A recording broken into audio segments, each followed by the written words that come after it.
आज हम अपने लास्ट चैप्टर जो हम लोगों ने पढ़ा था ना, अपूर्व अनुभव, कैसी लगी थी बच्चों आपको वो स्टोरी? अच्छी थी ना? आपने उससे क्या सीखा? अपने दोस्त की हमेशा हेल्प करना चाहिए आपको, है ना? और क्या करना चाहिए कि हमेशा कोई अगर कोई कुछ करना चाहता और नहीं कर पा रहा है तो उसे उसको आगे बढ़ने में या उसी काम को करने में उसकी मदद करनी चाहिए, है ना? जिस तरह की तेत्सुको कुरियानगी ने किया था अपने दोस्त के लिए। कौन था उसका दोस्त? यासुकी चान के लिए। ओके, तो चलो अब हम लोग इसके क्वेश्चन आंसर को थोड़ा एक्सप्लेन कर लेते हैं ताकि आप जब लिखो तो आपको कोई प्रॉब्लम ना हो। ठीक है, चलो अभी हम लोग अब स्टार्ट करते हैं। सबसे पहला आपका एमसीक्यूज है बेटा कि अपूर्व अनुभव पाठ की लेखिका कौन है। तो आपको पता है ना कि अपूर्व अनुभव पाठ की लेखिका कौन है? तेत्सुको कुरियानगी। और ये तेत्सुको कुरियानगी कौन है? जो लेखिका है उन्हीं की बचपन की कहानी है ये, है ना? ठीक है, तेत्सुको कुरियानगी के ही बचपन की कहानी है। उनके बचपन का नाम था तोत्तो चैन। ठीक है बेटा, क्योंकि यहाँ तोत्तो चैन जिस तरह बुक में लिखा है ना वैसा टाइपिंग में नहीं आ पा रहा था, तो आप दोनों तरह से लिख सकते हो। या तो आधा त करके तो लिख सकते हो या त में ही आधा तो कर सकते हो। ठीक है, तो ऐसा मत सोचना कि इसमें ऐसे तो है उसमें ऐसा क्यों तो है। ओके, तो अपूर्व अनुभव पाठ की लेखिका कौन है बेटा? तेत्सुको कुरियानगी। और ये एक जापानीज स्टोरी है। आपको पता है, याद है ना आपको कि हम लोग एक जापानीज स्टोरी पढ़ रहे थे? ये एक संस्मरण है ना? संस्मरण मतलब होता है कि अगर कोई लेखिका या लेखक अपने बचपन की कोई स्टोरी या कोई यादगार पल आपके साथ शेयर करे तो उसको हम लोग संस्मरण कहते हैं।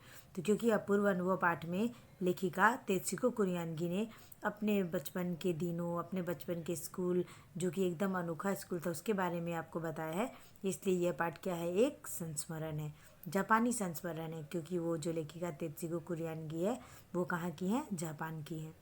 ठीक है, तो चलो अब अपूर्व अनुभव पाठ की लेखिका है तेत्सुको कुरियानगी। फिर है तेत्सुको कुरियानगी के बचपन का क्या नाम है? तो उनके बचपन का नाम है तोतो चान। ठीक है, याद रखना, तोतो चान। तमेओ आधा त तमेओ तोतो चान। अब देखो, तोतो चान ने किसको अपने पैर पर चढ़ने का न्योता दिया था? आपको याद है बेटा? उनका जो फ्रेंड था ना यासुकी चान, उसको अपने पैर पर चढ़ने का न्योता दिया था।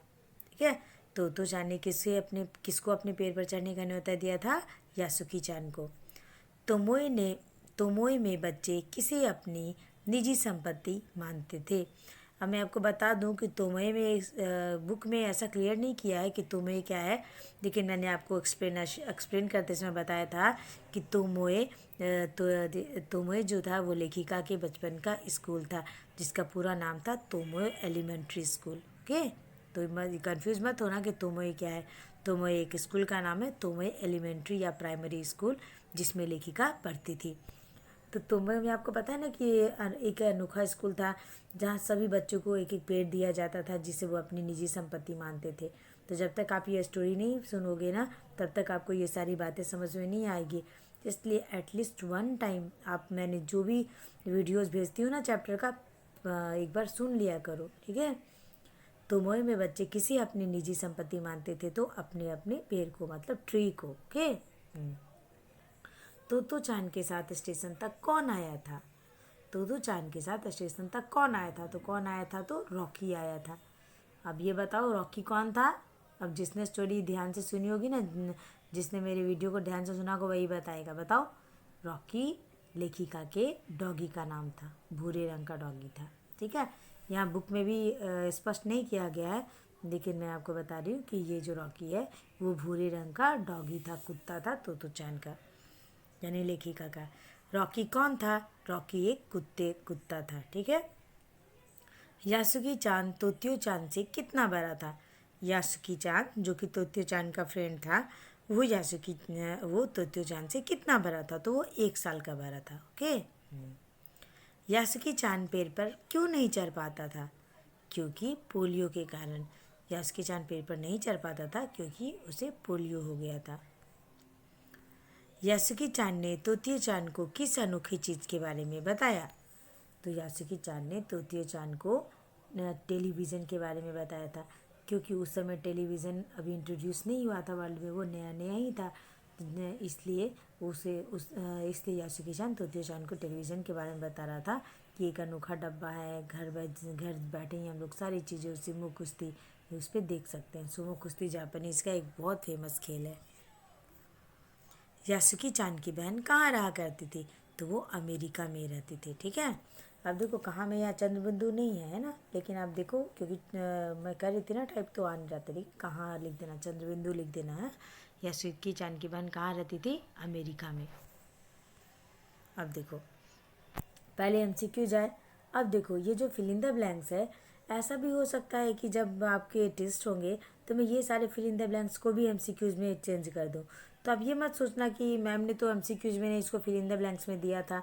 तो मैंने 10 बार बोला है कि चाहे वो फिल इन द ब्लैंक्स हो बेटा, चाहे वो एमसीक्यूज हो, चाहे वो सही उत्तर चुनो, चाहे सही गलत, आप जो पढ़ रहे हो उसको ध्यान से पढ़ो कि वो किसी भी फॉर्म में आए आप कर लो। ठीक है, अब देखो खाली जगह में सबसे पहला क्वेश्चन है, बच्चे अपने अपने पैर को फिल इन द ब्लैंक्स मानते थे। तो बच्चे अपने अपने पैर को क्या मानते थे? निजी संपत्ति मानते थे। क्या मानते थे? निजी संपत्ति, पर्सनल प्रॉपर्टी मानते थे।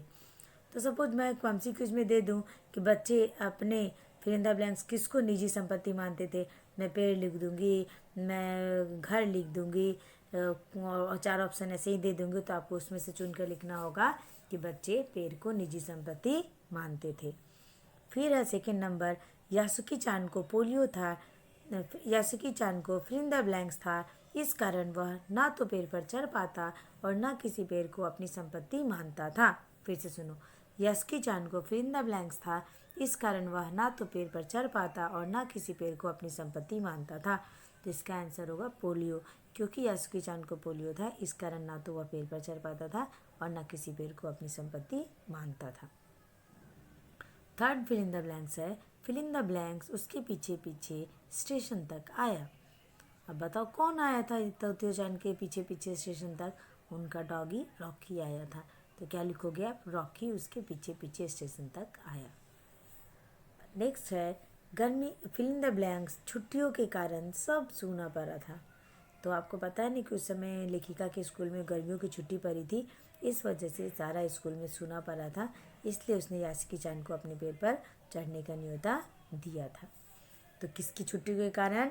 अब इसके भी मैं ऐसा एमसीक्यूज दे सकती हूँ कि किस छुट्टी के कारण लेखिका के स्कूल में सूना पड़ा था।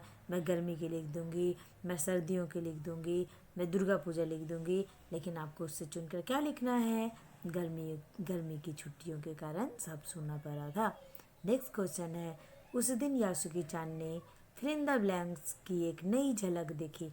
तो आप आंसर में बोलोगे कि उस दिन यासुकी चान ने दुनिया की एक नई झलक देखी। क्यों?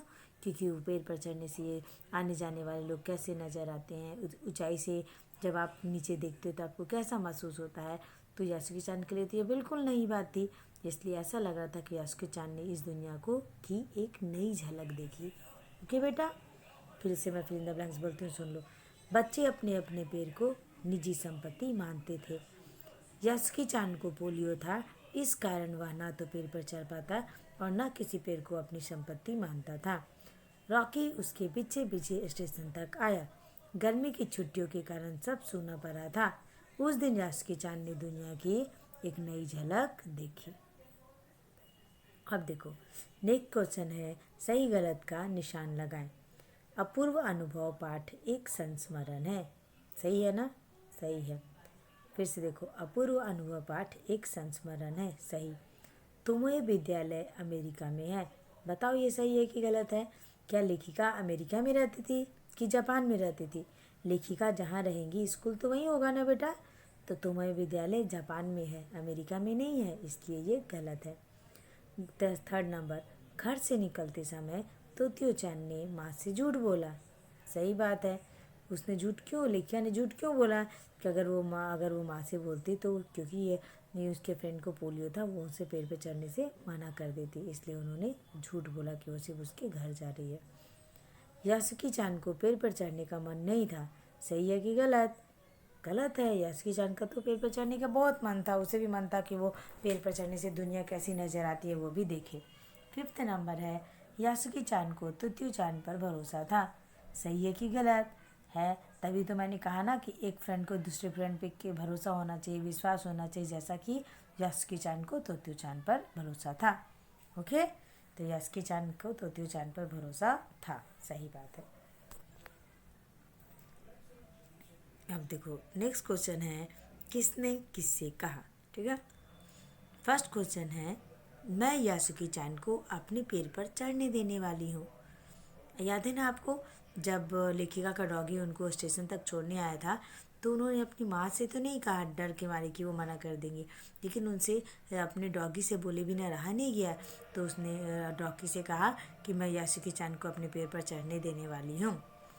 सेकंड है, मेरे पैर पर तुम्हारा स्वागत है। ये बात याद है ना कि जब दोनों बहुत मेहनत के बाद यासुकी चान तोत्यो चान के पैर पर चढ़ गया था, तो उसने बोला था, तोत्यो चान ने अपने फ्रेंड से बोला था कि मेरे पैर पर तुम्हारा स्वागत है। फिर से देखो, मैं यासुकी चान को अपने पैर पर चढ़ने देने वाली हूँ। ये वाक्य तोत्यो चान ने रॉकी से कहा। मेरे पैर पर तुम्हारा स्वागत है, ये वाक्य तोत्यो चान ने यासुकी चान से कहा। नेक्स्ट क्वेश्चन है, उसने बताया है कि वहाँ एक चीज़ होती है, टेलीविज़न। अब देखो, एक चीज़, ये बात किसने कहा था? यासुकी चान ने तोत्यो चान से कहा। जब वे लोग पेड़ पर बैठकर बहुत सारी गप्पे मार रहे थे, तभी यासुकी चान ने अपने अमेरिका में रहने वाली बहन के बारे में बताया कि उसने कहा है कि वो एक चीज़ होती है डब्बे जैसी, जो हो टेलीविज़न। अब नेक्स्ट क्वेश्चन है आपका अति लघु उत्तर। ठीक है, अति लघु उत्तर का फर्स्ट क्वेश्चन है, यासुकी चान कौन था? तो यासुकी चान तोत्यो चान का दोस्त था। ओके, यासुकी चान कौन था? तोत्यो चान का दोस्त था। अब देखो, तोत्यो चान क्यों उत्तेजित थी? तो देखो, तोत्यो चान और यासुकी चान कुछ ऐसा करने वाले थे जिसका भेद किसी को पता नहीं था, इसलिए तोत्यो चान उत्तेजित थी। अब देखो, तोत्यो चान क्यों उत्तेजित थी? तो तोत्यो चान और यासुकी चान कुछ ऐसा करने वाले थे जिसका भेद किसी को पता नहीं था, इसलिए तोत्यो चान उत्तेजित थी। आपको पता नहीं कि तोत्यो चान जो थी वो क्या यासुकी चान को पेड़ पर चढ़ाने वाली थी, और क्योंकि उसे पोलियो था, कि तो वो गिर भी सकता था, इसलिए उसने किसी को कुछ नहीं बताया था, इसलिए वो ज़्यादा उत्तेजित थी इस बात को लेकर। यासुकी चान के लिए क्या करने का पहला और आखिरी मौका था? यासुकी चान के लिए पेड़ पर चढ़ने का पहला और आखिरी मौका था, क्योंकि तोत्यो चान ने बहुत मेहनत किया था यासुकी चान को पेड़ पर चढ़ाने के लिए। बार बार तो ऐसा नहीं किया जा सकता था ना, और बहुत रिस्क भी था, क्योंकि उसके पैर में पोलियो था, तो वो गिर सकता था, उसके हाथ पैर में चोट लग सकती थी, इसलिए बार बार ये रिस्क उठाया नहीं जा सकता था। तो यासुकी चान को पेड़ पर चढ़ने का पहला और आखिरी मौका था। अब देखो, नेक्स्ट है आपका लघु उत्तर को। अति लघु में पहले मैं आपको फिर से एक बार बोल देती हूँ। देखो क्या था, यासुकी चान कौन था? यासुकी चान तोत्यो चान का दोस्त था। तोत्यो चान और यासुकी चान, तोत्यो चान क्यों उत्तेजित थी? तो तोत्यो चान यासुकी चान कुछ ऐसा करने वाले थे जिसका भेद किसी को पता नहीं था, इसलिए तोत्यो चान उत्तेजित थी। यासुकी चान के लिए क्या करने का पहला और आखिरी मौका था? तो यासुकी चान के लिए पेड़ पर चढ़ने का पहला और आखिरी मौका था। नेक्स्ट है अब लघु उत्तर। यासुकी चान किसी पेड़ को निजी संपत्ति क्यों नहीं मानता था? अब बताओ, इसका आंसर आपको भी तो पता है ना। यासुकी चान किसी पेड़ को निजी संपत्ति इसलिए नहीं मानता था क्योंकि उसे पोलियो था, इस कारण उसका पेड़ पर चढ़ना नामुमकिन था। अब अगर यासुकी चान को पोलियो तो पेड़ पर तो नहीं चढ़ पाएगा ना बेटा, इसलिए वो किसी भी पेड़ को अपनी निजी संपत्ति नहीं मानता था। नेक्स्ट क्वेश्चन है, तोत्यो चान ने माँ से क्या झूठ बोला और क्यों? तो तोत्यो चान ने माँ से ये झूठ बोला कि वह यासुकी चान के घर जा रही है, क्योंकि वह यासुकी चान को अपने पैर पर चढ़ाना चाहती थी। अगर वह सच बोलती तो माँ उसे ऐसा करने की आज्ञा नहीं देती, है ना, इसलिए तोत्यो चान ने क्या किया? माँ से झूठ बोला। फिर से देखो, तोत्यो चान ने माँ से झूठ बोला कि वह यासुकी चान के घर जा रही है, क्योंकि वह यासुकी चान को अपने पेट पर चढ़ाना चाहती थी। अगर वह सच बोलती तो माँ उसे ऐसा नहीं करने देती, आज्ञा नहीं देती। ठीक है, इसलिए तोत्यो चान ने माँ से झूठ बोला। अब देखो, यास्की चांद की बहन ने उससे टेलीविज़न के बारे में क्या क्या बताया? तो आंसर है, यास्की चांद की बहन ने उसे टेलीविज़न के बारे में बताया था कि टेलीविज़न एक डिब्बी जैसा होता है जिसमें घर बैठे बैठे हम सुमो कुश्ती देख सकते हैं। ठीक है, यास्की चांद की बहन ने उसे टेलीविज़न के बारे में बताया था कि टेलीविज़न एक डिब्बी के जैसा होता है जिसमें घर बैठे बैठे हम सुमो कुश्ती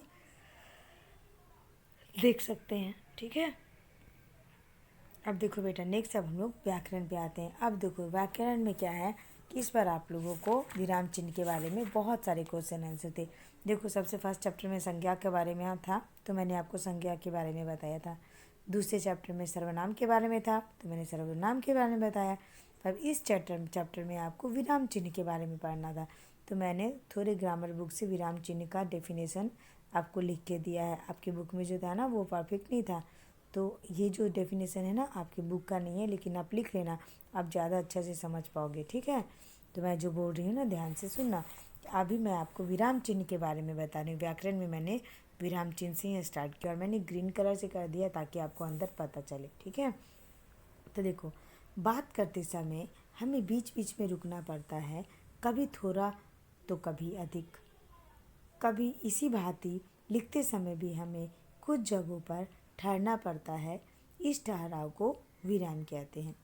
देखो, जब मैं आपको एक्सप्लेन कर रही हूँ तो जब क्वेश्चन बोलती हूँ तो बोलते हैं बच्चों आपने किया, तो फिर हाँ बच्चों ये कर लेना। ये देखो दोनों वाक्य कितनी अंतर है। तो क्या होता है कि जैसे जैसे हम वाक्य बोलते हैं तो हम जिससे हम बोल रहे हैं वो समझ सके, इसलिए हमें क्या करना पड़ता है, रुकना पड़ता है। कभी रुकने की ज़रूरत पड़ती है तो कभी अधिक, है ना। इसी बात ही क्या होता है कि लिखते समय भी अगर मैं क्वेश्चन मार्क ना दूँ, कॉमा ना दूँ, तो आपको पता नहीं चलेगा ना कि मैम क्या लिख रही हैं, मुझे क्या लिखना है। तो इसी प्रकार जिस तरह हम बात करते समय रुकते हैं, कभी थोड़ा कभी अधिक, इसी प्रकार जब हम लिखते हैं तो उस समय भी हमें कुछ जगहों पर ठहराव करना पड़ता है। जैसे अगर अब मैं क्वेश्चन पूछ रही हूँ तो क्वेश्चन मार्क दूंगी, अगर एक जैसे शब्द यूज कर रही हूँ तो उसके ऊपर समानार्थी का या भिन्नार्थक शब्दों का चिन्ह दूंगी। इसी ठहराव को क्या बोलते हैं, विराम कहते हैं। वो जो बहुत सारे चिन्हों का यूज होता है ना, आपने पहले भी पढ़ा होगा, उसे ही विराम कहते हैं। फिर से मैं बोल रही हूँ, सुनो। बात करते समय हमें बीच बीच में रुकना पड़ता है, कभी थोड़ा कभी अधिक। इसी भांति लिखते समय भी हमें कुछ जगहों पर ठहरना पड़ता है। इस ठहराव को विराम कहते हैं, स्टॉप इंग्लिश में। विराम की ओर संकेत करने वाले चिन्हों को विराम चिन्ह कहते हैं। और क्या होता है कि विराम का जो हम लोग संकेत करते हैं ना, उसके ही विराम चिन्ह कहते हैं। ओके, विराम करने के लिए जिन चिन्हों का प्रयोग करते हैं उन चिन्हों को विराम चिन्ह कहते हैं। आई समझ में बात? तो विराम चिन्ह तो आपको एकदम क्लियर हो जाना चाहिए कि जिस तरह बात करते समय थोड़ा रुकते हो, थोड़ा ठहराव लाते हो, उसी तरह लिखते समय भी हम लोग को थोड़ा गैपिंग करना पड़ता है, कभी थोड़ा रुक कर, कभी कॉमा देकर। तो उसी ठहराव को हम लोग क्या कहते हैं, विराम कहते हैं। और इस विराम को प्रकट करने के लिए जिन चिन्हों का यूज़ करते हैं उसे विराम चिन्ह कहते हैं। ठीक है, वे इस प्रकार है। अब देखो, जितने तरह के विराम चिन्ह है ना, मैं एक एक करके एक्सप्लेन कर रही हूँ, ध्यान से सुनना। ठीक है, सबसे पहला है पूर्ण विराम। ठीक है, तो वाक्य के पूर्ण हो जाने पर हम लोग पूर्ण विराम देते हैं। ठीक है, वाक्य के पूर्ण हो जाने पर हम लोग क्या करते हैं, पूर्ण विराम देते हैं। पूर्ण विराम का चिन्ह कैसा होता है, एक स्टैंडिंग लाइन।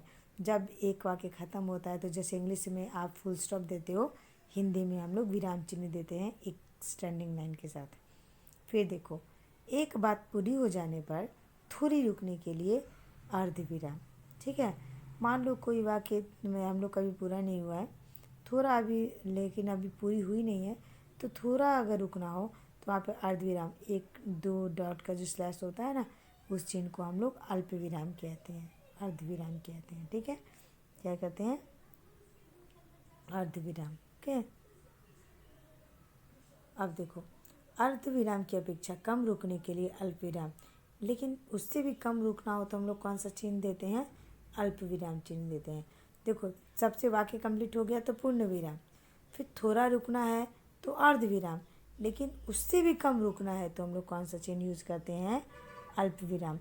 देखो मैं बताती हूँ, जैसे देखो, अभी मैं कोई एग्जांपल दूंगी ना तो आपको उससे क्लियर हो जाएगा। जैसे अल्प विराम आप कहाँ यूज करोगे, जैसे हमें पाप से डरना चाहिए, पापी से नहीं, तो इसमें ज़्यादा गैपिंग तो नहीं आया, तो आप हम लोग किसका यूज करेंगे, अल्प विराम का उपयोग करेंगे। ठीक है। लेकिन अर्ध विराम का उपयोग कहाँ करेंगे, जबकि बात पूरी होने पर थोड़ा रुकना पड़ता है, वहाँ पे हम लोग अर्ध विराम का उपयोग करते हैं। ठीक है। चलो नेक्स्ट, प्रश्न पूछने के लिए प्रश्नवाचक चिन्ह। ठीक है, प्रश्न पूछने के लिए हम लोग किसका यूज़ करते हैं, प्रश्नवाचक चिन्ह का प्रयोग करते हैं, ये तो आपको पता ही है ना। और फिर हर्ष, शोक, घृणा, विस्मय आदि के लिए विस्मयादि बोधक। ठीक है, इंग्लिश में भी आपने एक्सक्लेमेटरी सेंटेंस पढ़ा है ना, जिसमें हम लोग के मन के भाव प्रकट होते हैं, है ना, उसको ही हम लोग क्या बोलते हैं, विस्मयादि बोधक बोलते हैं ना। तो उसको हम लोग विस्मयादि बोधक चिन्ह के लिए एक स्टैंडिंग लाइन देके नीचे एक डॉट दे देते हैं। ठीक है, तो वो कौन सा चिन्ह हो जाता है, विस्मयादि बोधक। जैसे मैं एग्जांपल देते हैं, देखो, ओहो भयंकर दर्द हो रहा है, ओके, तो वहाँ पे हो गया विस्मयादि बोधक। ठीक है। पूर्ण विराम सबसे पहला हुआ, जैसे कि आप बोलोगे आज होली है या आज मेरा टेस्ट है, कुछ भी सेंटेंस पूरा हो तो, है ना। फिर अल्प विराम जहाँ थोड़ा रुकना पड़े, जैसे हाँ हम कल चलेंगे। ठीक है। और अर्ध विराम भी के भी चिन्ह ऐसे ही होते हैं जहाँ पूरे वाक्य खत्म, जैसे अरे गरीब अमीर को ना देख। ठीक है, जैसे अर्ध विराम कहाँ यूज करेंगे, अरे गरीब अमीर को ना देख, ऐसे। ठीक है, मतलब जहाँ आपको थोड़ा ज़्यादा ठहराव की ज़रूरत है वहाँ अर्ध विराम, जहाँ थोड़ा रुकना पड़े वहाँ अल्प विराम, और प्रश्न पूछना हो तो प्रश्नवाचक, और जहाँ मन के भाव प्रकट हो रहे हैं वहाँ जैसे हर्ष, सुख, घृणा, विस्मय, ये सब के लिए विस्मयादि बोधक, जहाँ एक स्टैंडिंग लाइन देकर नीचे एक डॉट देते हैं हम लोग। किसी कारण एक साथ आने वाले दो शब्दों के बीच योजक चिन्ह।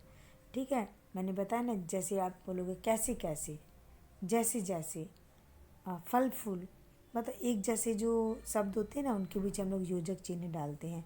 सिर्फ एक डैश जैसा जो देते हो ना वो योजक चिन्ह कहलाते हैं। ठीक है, याद रहेगा।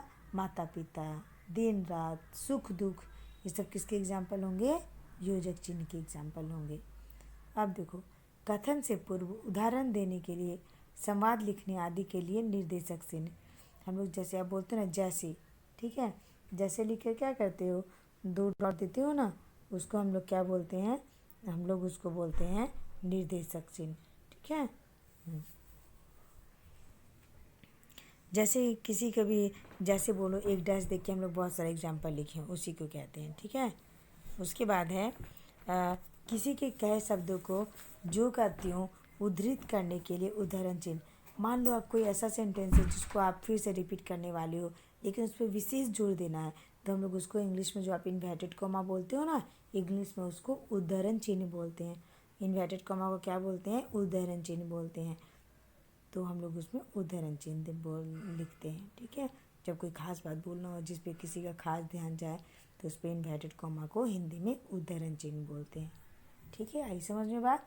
सबसे पहला आया आपका पूर्ण विराम, जिसमें एक स्टैंडिंग लाइन, फिर जो थोड़ा रुकने के लिए हो तो अर्ध विराम, एक डॉट दे के कॉमा, फिर अर्ध विराम की अपेक्षा कम रुकने के लिए अल्प विराम में एक कॉमा आएगा, प्रश्न पूछने के लिए प्रश्नवाचक चिन्ह आएगा, मन के भाव जैसे घृणा, दुख, विस्मय आदि प्रकट करने के लिए विस्मयादि बोधक, जिसमें एक स्टैंडिंग लाइन और नीचे एक डॉट आएगा, फिर एक जैसे शब्द जैसे माता पिता, दिन रात, फूल फल, ये सब में योजक चिन्ह का यूज होता है।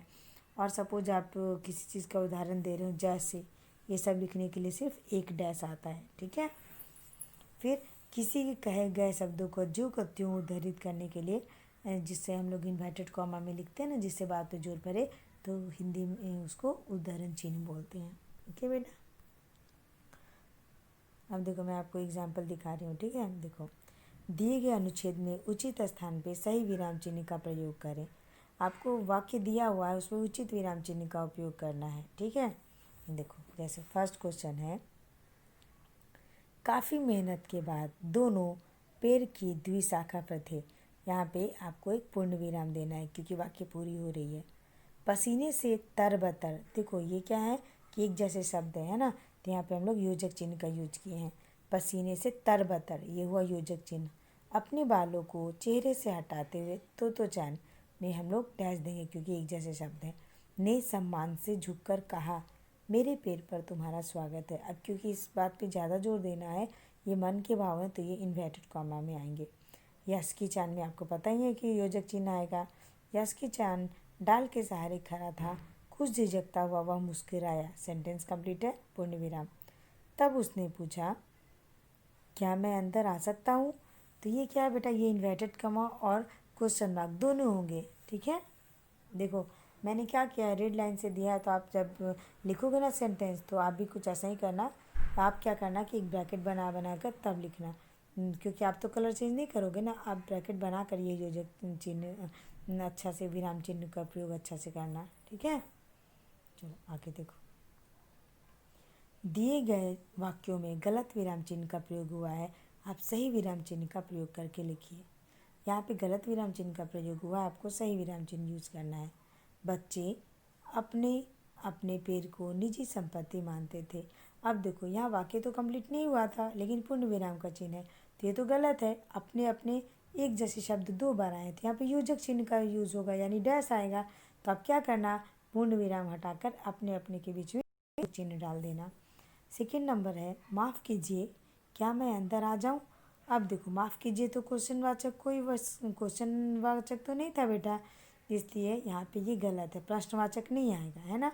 यहाँ पे तो कॉमा आएगा। माफ़ कीजिए, ये थोड़ा सा रुकना है आपको, इसलिए क्या आएगा यहाँ पे, अल्प विराम आएगा। ठीक है, कॉमा को क्या बोलते हैं, अल्प विराम। माफ़ कीजिए क्या मैं अंदर आ जाऊं? अब देखो यहाँ पे अंदर आ जाऊं में गलत क्या है, एक्सक्लामेटरी सेंटेंस का साइन दिया हुआ है ना। आपको क्या है, मतलब उद्धरण चिन्ह का साइन दिया, ये देखो विस्मयादि बोधक का साइन दिया हुआ, देख रहे हो ना।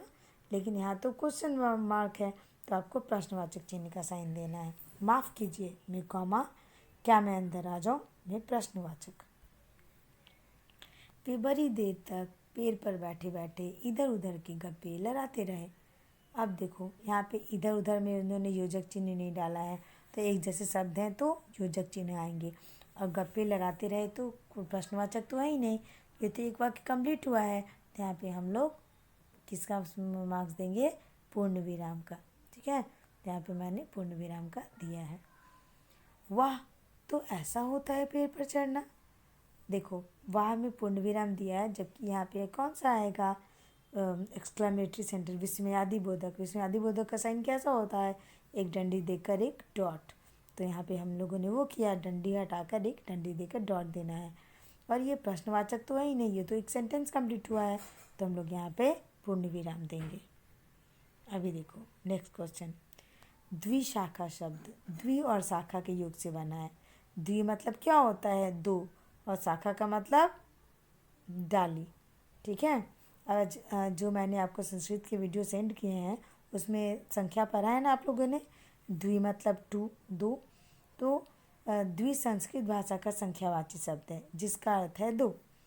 अब आप संस्कृत में लिखे संख्यावाची शब्दों से दो दो शब्द बनाकर लिखिए। मैंने आपको अभी कल ही के वीडियो में सारे गिनती के, संस्कृत में गिनती के सारे समझाए हैं। अब देखो यहाँ पे संस्कृत के सारे वर्ड्स दिए हुए हैं गिनती के, आपको उससे दो दो शब्द बनाने हैं संख्यावाचक। अब नव, नव मतलब मैंने बताया था 9 होता है। नवरंग, नवरात्रि, त्रि, त्रि से हो जाएगा त्रिशंकु, त्रिभुवन। ठीक है, फिर पंच, पंच मतलब होता है 5, तो पंच परमेश्वर, पंचमुख। ठीक है, फिर है सप्त, सप्त मतलब होता है 7, सप्त ऋषि, सप्त स्वर। अष्ट मतलब होता है 8, अष्टभुजा, अष्ट धातु। षट मतलब होता है 6। देखो कैसे एक सब्जेक्ट दूसरे सब्जेक्ट से रिलेटेड है, देख रहे हो ना। षट मतलब होता है 6, मतलब षटकोण, षट शास्त्र, इस तरह। ओके, देखिए ये थोड़ा हार्ड है, मैं एक बार फिर से पढ़ देती हूँ। नव से बना आपका नवरंग और नवरात्रि, त्रि से बना त्रिशंकु और त्रिभुवन, पंच से बना परमेश्वर और पंचमुख, अष्ट से बना अष्टभुजा और अष्टधातु, सप्त से बना सप्त ऋषि और सप्त स्वर, और षट से बना षटकोण और षट शास्त्र। ओके बेटा, देखो मैंने ग्रामर का भी अलग से एक्सप्लेन कर दिया आपके समझने के लिए। और सारे क्वेश्चन में भी मान लो कि कहीं पर एक शब्द टाइपिंग में एक दूसरे से इधर उधर हो गए हैं, लेकिन आपको समझ में आए तो करेक्शन कर लेना। कितना बार होता है ना कि जब मैं हिंदी टाइपिंग करती हूँ ऑनलाइन तो थोड़े कोई कोई वर्ड होते हैं जो नहीं आते हैं, तो मैं एक उसके जैसे सिमिलर वर्ड यूज़ कर देती हूँ। तो इसका मतलब ये नहीं कि मैम ने गलत लिखा है। तो आपको अगर बुक वाला लिखना है तो बुक वाला लिखना, अगर मेरा वाला लिखना है तो मेरा वाला लिखना। जैसे मैंने तोत्यो चैन के बारे में बोला, या फिर ऐसे कितने भी वर्ड्स आते हैं जो कि मैं टाइपिंग करूँ तो उसके समानार्थी आते हैं, सेम टू सेम बुक वाले नहीं आते हैं।